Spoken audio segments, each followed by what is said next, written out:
Cameron Heyward has no update on contract, still hopes to be with Steelers in 2025.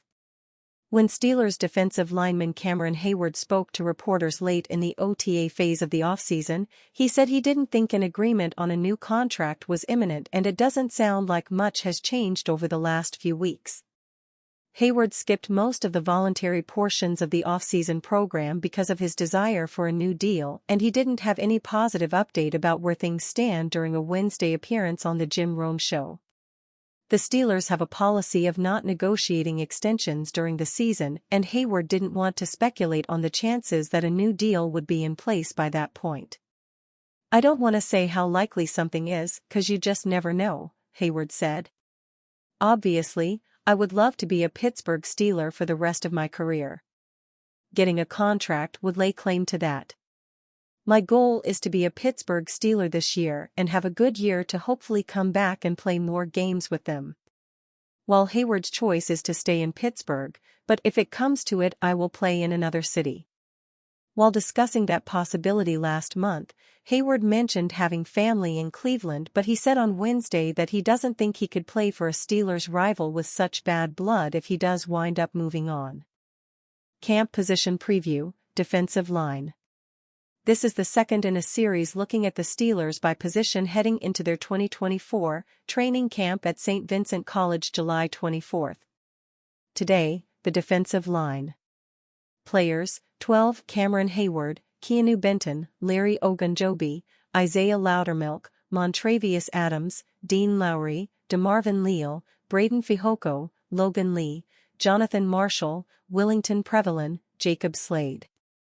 The Steelers had a healthy Cam Heyward on the field for about a dozen plays last season before he suffered a serious groin injury that would cost him 6 games, but from which he never really recovered. Heyward played most of last season on one leg and was forced to have a second surgery to tighten up his opposite groin to get him back to 100% heading into his 14th season. Now 35, both Heyward, who won the coveted Walter Payton NFL Man of the Year award, and the Steelers know he is much closer to the end of his career than he is the beginning. But Heyward and the Steelers feel he can bounce back and have a strong 2024 campaign. "A groin is not like an ACL," Heyward said. "It's not like anything's ever going to get affected again. I'm feeling good, able to do everything, squatting heavy, with power and speed." Getting Heyward back up to speed would go a long way toward solidifying the Steelers' front seven. But his absence allowed for more playing time for younger players such as Keanu Benton, Isaiah Loudermilk, and DeMarvin Leal. Benton, a second-round draft pick last season, appeared in all 17 games, starting 9, and showed promise as the team's nose tackle with potential to be even better in 2024 as a pass rusher. "I think the thing with Keanu is he's more comfortable," Heyward said. "You know, I always think when you're in your rookie season, you're going from a bowl game, to training for the combine to rookie minicamp, OTAs, minicamp, training camp, the regular season. You really don't get a time to really catch yourself." He understands the playbook now. This is a key season for both Loudermilk, entering his 4th season, and Leal as he heads into his 3rd NFL year. Loudermilk played 183 snaps and Leal 206 in 2023, and both enter the 2024 season still looking to establish a foothold in the lineup. Veteran Larry Ogunjobi wound up playing more than expected in 2023 because of the injury to Heyward, logging 767 snaps, the most of any of the team's defensive linemen and his most since 2019. Less could be more with the team's defensive front, but the players beyond the starters need to show they deserve those additional snaps. With that in mind, the Steelers added veteran defensive lineman Dean Lowry and 6th-round Logan Lee to the equation. Lowry could help offset the loss of Armon Watts in free agency. Watts played 273 defensive snaps in 2023. A 9-year veteran, Lowry has appeared in 120 career games with 84 starts, giving the Steelers another veteran presence up front who is very good against the run and can push the pocket. Lee, 6'5", 291 pounds, offers ideal size for a 3 to 4 defensive end and has excellent athleticism as a developmental prospect. Montravius Adams appeared in 13 games, making 8 starts as the team's nose tackle. An ankle injury slowed him and caused him to miss 4 games, but Adams is a valuable piece of the puzzle as a nose tackle with some pass rush ability. Veterans Braden Fehoko and Jonathan Marshall are back for another training camp with the team. Both spent much of the 2023 season on the team's practice squad, with Fehoko being activated when Adams was injured, offering depth at the nose tackle position. Willington Prevalin and Jacob Slade are developmental prospects who will be in camp battling for roster spots or a spot on the practice squad. 2024 NFL season, predicting each AFC team's MVP. For some organizations, projecting the team MVP entering a season isn't very taxing work. You just know who it is straight away. Oftentimes, it's a quarterback. But for other clubs, it's not so easy. In some cases, it's because there are numerous viable options. In others, there aren't many clear-cut candidates, at least not obvious ones. And yes, there is certainly a positional bias at work. It's sadly harder to make a case for an offensive lineman, a cog in the ultimate position group of synergy and cohesion, or perhaps a back seven defender, than it is for an offensive playmaker. Hey, at least I'm being honest with myself here. As for the QB distribution, I knew the percentage of picks at that position would outweigh all the others by a significant margin. I didn't want to artificially limit how many quarterbacks I selected, but going in, I thought that ending up with about 16 of the 32 picks might be a respectable landing mark. Somehow, I ended up with fewer than half my team MVP predictions being quarterbacks. Am I doing this right? Or did I take it too far as a way of proving a point about positional importance? Please let me know how I fared on these selections, some with a little more wiggle room than others, as you might notice. I'm not going to get cute here and project RB Derrick Henry, WR Zay Flowers, or any member of the Ravens' fine defensive or special teams units, commendable as they might be. Jackson plays the game's most important position and was the league's deserved MVP last season, capturing his second such award in a 5-year span. Aside from the debate over Lamar's reduced production in the playoffs, there's absolutely no reason to even toy with any other option in Baltimore. On the one hand, you might say that Buffalo's offseason purge stripped Allen of key weaponry and weakened his support system, and that therefore Buffalo must win games in a different fashion in this post-Stephon Diggs era. But I'll take the opposite side of the coin and argue that never have Allen and his game-changing ability been more important to the team. In short, the Bills will go as far as Allen can carry them, and in the long run, he might even end up a better quarterback than he was before. Look, you won't find many bigger fans of linebacker Matt Milano than me, and maybe Greg Rousseau has a 15-sack breakout-type season up his sleeve in 2024. But with Milano coming off a significant leg injury and Rousseau still an up-and-comer as a fourth-year pro, this one isn't even close. No mental gymnastics can get me off my Allen pick, aka the obvious and only selection now. As with picking Jackson for the Ravens and Allen for the Bills, there's no need to get contrarian here. Even with Burrow coming off a season-ending wrist injury that led him to recently ponder his football mortality, he continues to represent Cincinnati's best chance of getting back to a Super Bowl. The Bengals know they must do everything they can to keep him upright, and the team's offseason plan backed that up with 2 big additions at offensive tackle, free agent Trent Brown and first-round pick Amarius Mims. The injury factor can't be ignored, and it's fair to point out that backup Jake Browning put up some Burrow-like production in the QB1's absence, even surpassing some of Joe's numbers last year in Zach Taylor's offense. That said, consider Burrow's history when healthy enough to start more than 10 games in a season. The sample size is small, 2 seasons, but the results, trips to the Super Bowl in 2021 and the AFC title game in 2022, are persuasive. I don't have complete faith that QB Deshaun Watson will elevate his play to team MVP levels this season, even if there's still faint hope he can regain his star quotient from the Texans' days. Watson is too much of a wild card to me, and it was hard not to notice that the Browns' offense, even while dealing with a rash of other injuries, seemed to operate a little smoother at times, with Joe Flacco running the show in the playoff push after Watson was lost to season-ending shoulder surgery. Garrett is the easy alternative for a team that won games, first and foremost, with its defense last season. The reigning Defensive Player of the Year rose to a different level in 2023, and while it might be hard for Garrett to match that level for a second straight season, there's no reason to think he can't again be the linchpin for one of the league's elite units. Though I admit that this race is wide open, I arrived at certain pretty quickly.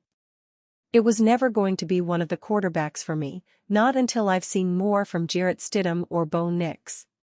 Receiver Courtland Sutton could be that guy, especially with Jerry Jeudy having been traded to Cleveland, but Sutton apparently remains at loggerheads with the team over his contract, and his production will be dependent on how the QBs perform. Sutton isn't even coming off his best year, to be honest. In 2023, he committed more penalties, 6, than he had in his first 2 seasons combined. He also allowed more receptions than he did in either years 1 or 2, according to Pro Football Focus. But I believe he has the best chance to be Denver's MVP in 2024, given the makeup of the offense and the fact that he's the Broncos' top defender right now, at least on paper. Sutton was a more reliable tackler last season than he'd been previously, and he's tasked with containing WR1s on a weekly basis. If he can make a few more plays on the ball, earning this honor wouldn't be a stretch at all. There are just going to be some quarterback layups, and when they're there, I am taking them every time. I rated Stroud slightly ahead of Bryce Young prior to the 2023 NFL Draft, but even in my wildest fever dreams, I couldn't have expected the bonanza rookie campaign CJ put forth last season. What struck me most? His rare poise and precision. You almost never find those traits individually in a first-year quarterback, much less together in the same package. New receiver Stefon Diggs is another viable candidate on offense, and Will Anderson Jr. also displayed the kind of talent in year 1 that could make him a team MVP at some point. But not this year. Even if there's a case to be made that the Texans might not meet the sky-high expectations for them this season, no way am I veering off Stroud here. The Colts have some standout performers on both sides of the ball who could make excellent choices. If QB Anthony Richardson can make it through the season healthy, or even relatively so, he's an obvious candidate. But one of my bigger reasons for not picking Richardson is my lingering fear of the shoulder injury that ended his 2023 season early, a setback which still appeared to be limiting him as recently as last month. That's not terribly encouraging, even if GM Chris Ballard said the QB will be full go by training camp. Shoulder injuries can be tricky, and I'll feel better about Richardson after seeing him log some real, uninhibited snaps. Taylor is somewhat of a leap of faith pick, given that he's coming off his worst statistical season, and he's now turned in less than a complete body of work on the field for 2 years in a row. But I have faith he'll revert back to the production he put up in years 1 and 2 of his pro career, when he was the Colts' unquestioned workhorse. Last year's contract drama is a distant memory, and he started looking healthier and more dynamic down the stretch in 2023. Last we saw him, in the Week 18 loss to Houston, Taylor tore up the Texans for 188 rushing yards. Edge rusher Josh Allen was the Jaguars' MVP last season, as he ascended to new heights in his 5th pro campaign, while Lawrence dipped back a bit following a breakout year 2. I truly thought long and hard about doubling down with Allen here, and there's no good reason for me to think he'll backslide, even after he secured a massive extension. But could his stats look a little less beefy after he piled up 17.5 sacks in 2023? I really will be surprised if we don't see Lawrence take a step in the right direction again this season. Does he need to stop turning the ball over and getting sacked as much as he has? Absolutely. Those have been my biggest knocks against him. but the makings of a good offensive line appear to be in place, and I am not as down on Jacksonville's receivers as some seem to be. In the hands of Doug Peterson and offensive coordinator Press Taylor, Lawrence is due for a rebound, and that nudges me ever so slightly in his direction over Allen, who figures to be the focus of every offense he faces this season. I'm sure someone could present a respectable argument about Travis Kelce being worthy of this honor, given that he's typically been the one week-in and week-out option on whom Mahomes can rely, but that argument won't be coming from me. As with my selection of Lamar Jackson and a few other clear-cut picks on this list, there's just no sense in trying to outthink myself. Mahomes, for my money, remains the best QB in the game, even if others had better numbers in 2023. Tell me I'm wrong. I thought long and hard about Davante Adams here, as the Raiders present nearly the ideal situation for giving a wide receiver this honor. The QB situation lacks pizzazz, but you could make a case for Aiden O'Connell and Gardner Minshew combining to play solid ball while Adams puts up another banner season. Truthfully, though, I felt like Adams was good, not great, in 2023, and this offense has just a few too many questions for me, overall. From there, no disrespect to left tackle Colton Miller, I boiled this choice down to one of the Raiders' two top-notch defensive linemen. And as great as Christian Wilkins is individually, I went with Crosby because of his statistical dominance, and because of the fact that he's generated game-changing plays at a higher rate throughout his career. Bringing in Wilkins could do wonders for Crosby, who to this point has wreaked incredible havoc without having a ton of elite-level help alongside him. There's this worry in the back of my head that Crosby's long-term longevity might become a concern in a few years, given that he's been logging a lot of snaps lately, but I honestly wouldn't put a 20-sack, 30 tackles for loss and 5 forced fumble type of season past him in 2024. And the Raiders might need every single play they can get out of him, given that they currently seem to be built to try to win a lot of 20-17 games. It's absolutely fair to point out that Jim Harbaugh should bring a firm, unwavering commitment to the run game to the Chargers. It's been a hallmark of Harbaugh's teams nearly everywhere he's coached. Still, running the ball more frequently doesn't necessarily portend a dip in Herbert's play. If anything, it could make him a more efficient quarterback. True, Herbert might have posted his beefiest passing numbers in his second and third seasons, when the Chargers ranked 22nd and 28th in rushing attempts, respectively, in the league.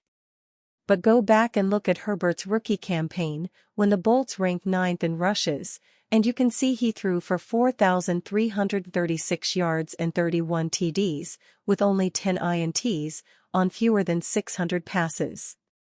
Even with LA fielding a lesser receiving core this season, I could see Herbert producing at a similar level in 2024. You can clearly make a case here for QB Tua Tagovailoa, who was mostly terrific in 2023, but I don't want to imagine what this Dolphins offense looks like without Hill. Last year, Hill scored in 11 of his 16 games and became one of only a handful of players over the past few decades to average more than 110 receiving yards per game for a season. He was on pace to break Calvin Johnson's receiving yards record before a late-season ankle injury ended that threat. Miami did win the one game he missed last season, trouncing the Jets 30-zip, but New York's 4 turnovers were the story of that one.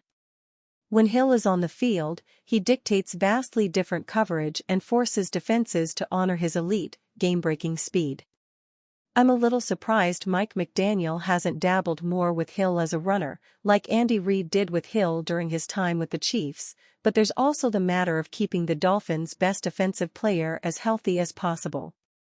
This one is tricky, to put it nicely. There simply is no one obvious candidate. On offense, I considered Stevenson and offensive lineman Michael Onwenu. On defense, pass rusher Matthew Judon and safeties Kyle Duggar and Jabril Peppers came to mind. It was hard to back Onwenu, considering the Patriots' OL questions on the whole, and the defenders each came with drawbacks. Judon has 32 sacks in 38 games with the Patriots, but turns 32 years old soon and is coming off a major injury. Stevenson is fresh off an underwhelming campaign, 4.4 yards per touch, for TDs, himself. But 2 years ago, he was one of the few reliable producers for a stagnant New England offense, totaling 1,461 yards from scrimmage, and he might have to be the workhorse once again in 2024. He's a quality downhill runner and capable receiver who could thrive in an Alex Van Pelt system. The former Browns offensive coordinator oversaw 4 straight top 12 rushing attacks in Cleveland, spearheaded by bigger backs in the Stevenson mold, so Ramondra's my MVP flyer for now, while the rest of the offense remains a deconstructed ship in a bottle. Whoa, buddy. I realize this might be a controversial call here, since I'm not only bypassing Sauce Gardner and Quinnen Williams on defense, but also Aaron Rodgers and Garrett Wilson on offense. I can assure you I didn't arrive at this pick easily. Both defenders are terrific, and the Jets' defense might still have to do a lot of the heavy lifting for the team. This also isn't some thinly veiled anti-Rodgers entry, because I think they clearly need him to win. But we might not see vintage Rodgers in a season where he's turning 41, even if he'll clearly help Wilson thrive more as a receiver. Ultimately, Hall looked so good to me down the stretch after an up-and-down start to the season, some of which was clearly not his fault.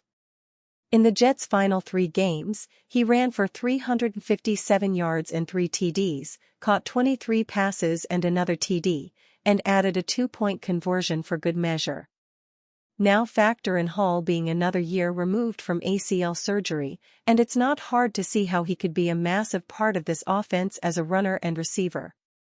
The quarterback play should be better in Pittsburgh, one way or another, but I can't put enough of my weight behind either Russell Wilson or Justin Fields to go with either here. What is the easier selection as the centerpiece of a very good defense that will remain the superior side on this team? Last season was another brilliant one from Watt, whose next big milestone could be passing the 100-sack mark before he turns 30 years old in October. Short of a major injury, I can't see how he doesn't dominate again in 2024, surrounded by a strong supporting cast and working with an offense that's better but still the lesser of the 2 major units on this team. The Titans committed major offseason resources to bolstering the offense, and giving QB will leave us every chance to succeed this season, from hiring new offensive-minded head coach Brian Callahan to helping the O-line and adding pass-catching prowess. Even with the loss of Derrick Henry, I think you can say this was a net positive on that side of the ball for Tennessee. But I don't know if there's one player on offense, either DeAndre Hopkins or Calvin Ridley, who will be singularly elite. I suspect they'll sort of cancel each other out, and Levis remains a tad too unproven. Why not pick a dominant, 3-down, multi-technique defender entering his prime years? Simmons is coming off a knee injury and wasn't quite as dominant last season as he was the 2 years prior, but there's no doubt he could bounce back in a big way and perhaps lead a surprise revival for the Titans in 2024. Steelers' Cameron Heyward contract negotiations get discouraging update. Pittsburgh Steelers defensive lineman Cameron Heyward skipped most of the voluntary portion of the team's OTA phase of the offseason while seeking a new contract. He did not think that an agreement on a new contract was imminent back then, and in a recent interview, he did not sound optimistic about the negotiations. "I don't want to say how likely something is 'cause you just never know," Cameron Heyward said on the Jim Rome Show, according to Josh Alper of Pro Football Talk. "Obviously, I would love to be a Pittsburgh Steeler for the rest of my career. Getting a contract would lay claim to that. My goal is to be a Pittsburgh Steeler this year and have a good year to hopefully come back and play more games with them." Heyward is entering the final year of his 4-year, $65.6 million deal, in which he is accounting for just over $22 million on the cap for the Steelers this season, according to Spotrac. He is scheduled to be an unrestricted free agent at the end of this upcoming season. This will be Heyward's 14th year in the NFL, with all of his years so far being spent with the Steelers. In his years with Pittsburgh, he has made the Pro Bowl 6 times and has been selected first-team All-Pro 3 times. Last season, Heyward played in 11 games and recorded 2 sacks, which was down from the total of 10.5 in 17 games in 2022, according to Pro Football Reference. Despite missing time in 2023 due to injury, Heyward still graded out as a good player, according to Pro Football Focus. He had a 71.9 overall grade with a 67.3 run defense grade and a 64.2 pass rush grade.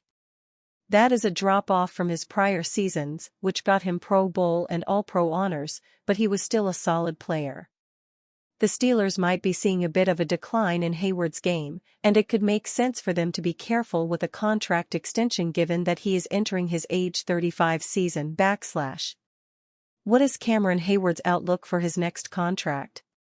This upcoming year will be a big one for Heyward if he is unable to agree to an extension with Pittsburgh.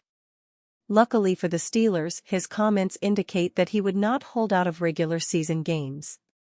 Given that, Heyward will try to rebound, stay healthy, and get back to being one of the more dominant interior defensive linemen in the league this year. If Heyward has a bounce-back year both health and performance-wise, it could net him a short extension with the Steelers that pays him a high average annual value. If the Steelers decide that they want to move on from Heyward after the 2024 season, he did say, "If it comes to it I will play in another city," in the appearance on the Jim Rome Show. He did mention having family in Cleveland, but does not think he could play for a Steelers rival if he does move on.